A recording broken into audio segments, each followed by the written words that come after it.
It's June 30th. It's about 5:15 in the morning. Just thought I'd ramble a little bit. Nothing important. Up in Canada here, Hamilton, Toronto area, I have it. Peter Parker here, by the way, for one of my Peter Parker perspectives. Not sure yet where I'm going. I might register that domain. Peter Parker perspective. I've got my YouTube channel. I do have a project. I do have a goal, a mindset of where I want to, what I want to do, where I want to send. Eventually, want to send my videos. Not just sitting behind a webcam. I have video cameras coming. A couple of different ideas, different background settings, interviews. The only challenge is that I'm not a real politician. I'm not a news guy, that studies the news in Canada, Ontario, and I do keep up on world events, so on and so forth, but I don't get down in the nitty-gritty and really get into the politics of how each city is run and the government, what it's doing right or wrong, and if anybody else out there knows, the news is bullshit. It's propaganda. It's made to make Joe public, and this is public, live in fear. I mean, 30 minutes of news, 60-minute news. Negative, negative, negative, fear, fear, fear, and then a little happy story. Same with newspapers. What sells newspapers? Headlines, something negative. Corruption. Bankruptcy, this, that. I live in a real crappy town of Hamilton, Ontario, where it's so segregated. It's unbelievable. There's a lower Hamilton, the old part, where the old Stelco factory steel was made, and then you have the upper mountain. And then you have Ancaster, Stony Creek, Dundas. Very, very similar to when I lived in Atlanta, Georgia. You had Atlanta, really small part of Atlanta, and then you had all these white, powerful, white supremacy towns around it, and a lot of the different, it was black and white. I loved Atlanta, and I lived by the airport at the Ramada, and in Jonesboro area of Atlanta, Georgia, and I never had a problem. I lived in McCunna. I traveled all over Georgia and, Tennessee, Alabama, Florida. It was a great privilege, now as an honor. But no, I just want to make as many videos. This is like episode 4 of nothing. The Peter Parker perspective. That's a pack of pickled peppers.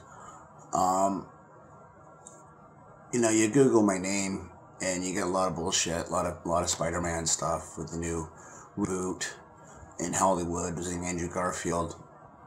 Tobey Maguire did a good job, just for number 1 and 2. Number 3 went, I don't know where it went. Just like when they did the Hulk in 2003 with, I don't know who played the Hulk. See? Just Eric Bana. And then they did Edward Norton. Or they started to use the same character as a general working for Robert Downey Jr.'s character and his father in the recruitment of the Avengers. So, and that's where Captain America comes in with Chris Evans here in 2011. Captain America should blow people away. It's a good story, it seems. Yeah, I love movies. I analyze budgets. I analyze the website called forgive me, I'm tired. Box Office Mojo, and it explains how much the movie, most of the time, how much the budget was for the film, the weekly grosses, daily grosses, And it's just amazing to see in the last 3, 4, 5 years how some movies such as Paranormal Activity was made for what, $18,000 with a minicam. It grossed over 400, 500 million, if not more. Crew edited in a room with genius people using Macintosh, using, you didn't believe, I mean, I can edit this rant and make it look amazing with proper software, with credits and titles and entrance and background noise. Of course, I don't have perfect lighting. It's dark out. I just have my light. And so anyway, yeah, it's June 30th. Tomorrow's July 1st. Big holiday weekend coming up for the States. So happy to, using Facebook lately, I've been able to reconnect with some people from my past. A guy named Matt Weiss. Crossed paths with him in Atlanta in 98, 99. He was with WCW, World Championship Wrestling, Ted Turner's company at the time. And Matt Weiss's character's name was Horseshoe. Big man. Or maybe a kid at the time, 23, 24, 25. And, you know, gifted athlete. And his head was shaped like a horseshoe. And he was a monster, just a monster. Anyway, he went on to WWF and got into a storyline. Vince put him with Kurt Angle, as we all know Kurt Angle is, gold medalist.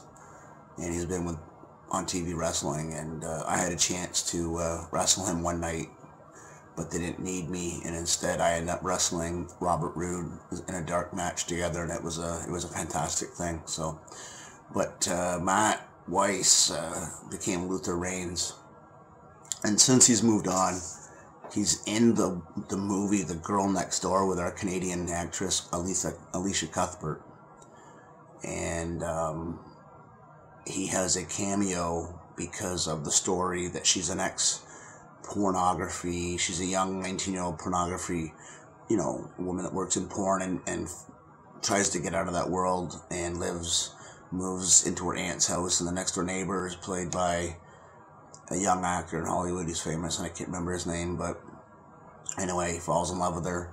She falls in love with him, and it's a high school crush. But the porn director is trying to suck her back into the lifestyle. And so you got, that's played by Tim Elephant, who is a fantastic actor. He's been Gone in 60 Seconds. He's played the role on HBO's Deadwood.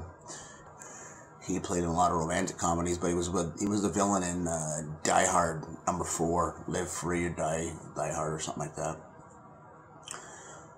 So Matt Luther Reigns, Horseshoe, Matt Weiss, did a wicked cameo at a porn convention. Brilliant. Same with, there's a lot of wrestlers. Kurt Angle, like I said, he's been doing some indie work. Rob Van Dam, who everybody knows in the wrestling world and martial arts world. He and I have a past. I used to go to a lot of ECW shows. I had my tryout. They were tight at the time, very cliquey. The owner, Paul Heyman, knew my name. Peter Parker, stood out, always knew me. Hey, Peter Parker. And I was friends with a certain another Guido from New Jersey, an ex-WCW guy, Joey Maggs. He's passed now, but Joey did a lot for me. He introduced me and he put me over. He gave me a lot of opportunities.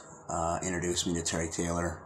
At the time, Terry Taylor was with the WCW. His old work name with WWF was the Red Rooster. But Terry's a brilliant mind. He used to be able to spot talent. He gave people a break. Terry took a liking to me. He invited me to his home. I am one of 4 people that have eaten at his home. The other 3, Triple H, Big Show, Paul White, and myself and somebody else, I can't remember. But it felt very special. They were very good to me, and Terry gave me opportunities. A lot of people were jealous of that, and he also gave me a ticket to go work in Puerto Rico. I was asked to, I earned a spot in Puerto Rico, and I just needed to get there, and it was an expensive flight, but he gave me the coupon, the Air Miles flight ticket to go. And I spent time there with my friend Shane Sewell. He's from Peterborough. He and Val Venus, Sean Morley, started out together. Sean got the break, stuck with it. Sean was 6'2", was made for the business, very intelligent. Shane was, 5'9", fantastic worker.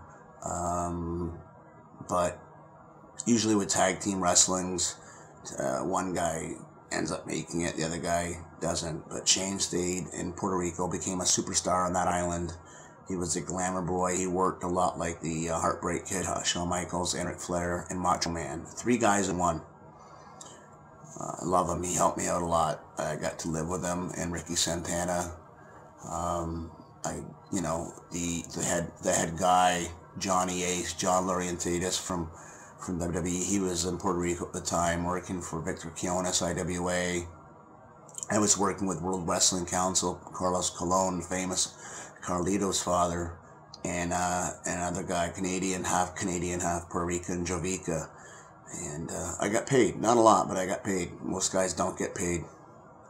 And Dutch Mantel was booking, and he liked me. And a lot of the guys liked me.